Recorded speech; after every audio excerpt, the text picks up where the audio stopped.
initial thoughts on that, Brad? I thought it was a really good game. So ebbed and flowed and could have gone either way at the end, obviously. To the Crows' credit, I thought we were right on top in the first half in particular, but we couldn't really gap them as much as we obviously would have liked to with some ascendancy in certain parts of the ground. But on the flip side, they came out after half time, kicked 4 goals in a row, put a bit of a gap on us, and that momentum can be hard to arrest away from home. When the Crows have got their tails up. So I thought it was a really good game of footy. I thought Crows held up their end of the bargain, and so did we, and went down right to the wire and could have gone either way. But I'm pretty comfortable saying that our players deserved the end result. You must have been pretty pleased with your pressure at the start. I think 27 tackles in the first quarter, and were able to really bring it early. Yeah, and it's. I mean, you'd love to have it every week, and we work really hard on it, and we're building that consistency in that part of our game. And I thought that's the way the game looked early. The Crows have got some really good players, and I think they're playing better footy than their win-loss this year suggests.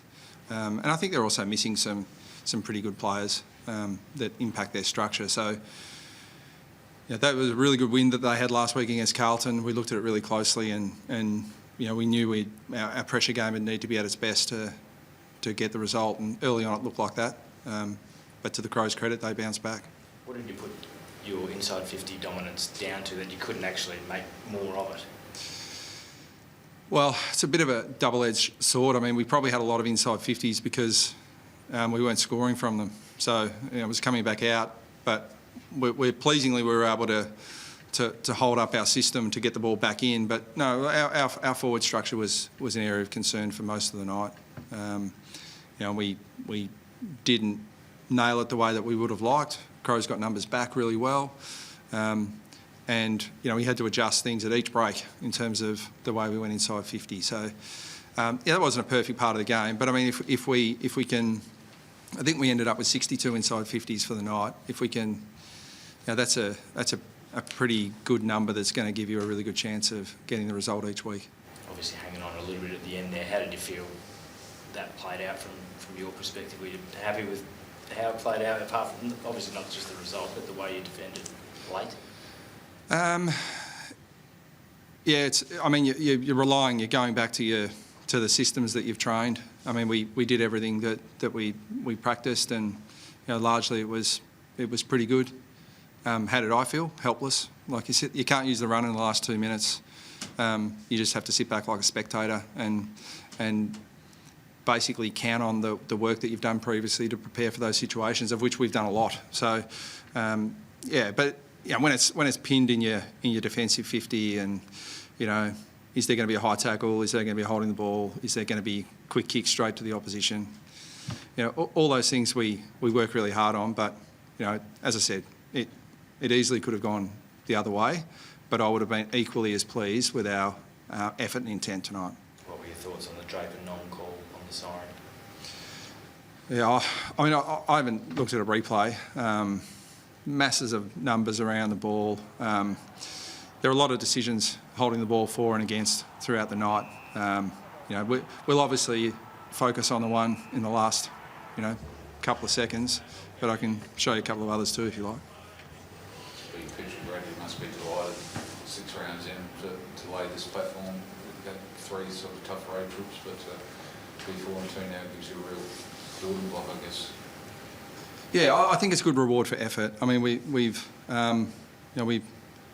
obviously had a really poor 2 quarters here 2 weeks ago, probably 2.5 quarters. But outside of that, the effort and intent's been pretty good for the year, and we sit now 4-2, and I think it's pretty hard to avoid the odds these days when you look at the fixture. I think we've started favouring one of those. So I can say we've got a lot of work to do, but clearly, at least the bookmakers and the industry think the same. So we're certainly not getting ahead of ourselves. We know where we're at, but it's good reward for effort to sit here 4-2. Does that give you belief and confidence heading into Anzac Day, which is obviously a big day for your footy club on the calendar? Well, I think it's something that belief is something you build one step at a time, and we've taken another step in that tonight. But you know, Anzac Day is an unbelievable privilege. It's a unique game. You know, I knew it was huge, but last year I was blown away. It's you know, I've been really fortunate in my AFL life to be a part of some really big games and finals and grand finals, and Anzac Day's, you know, it sits out on its own. So it's a huge occasion for the club. We're really looking forward to it. We're privileged to be able to put ourselves in, you know, a finals-like atmosphere, you know, at round 7. So against the reigning premier. So what an opportunity. Thanks very much.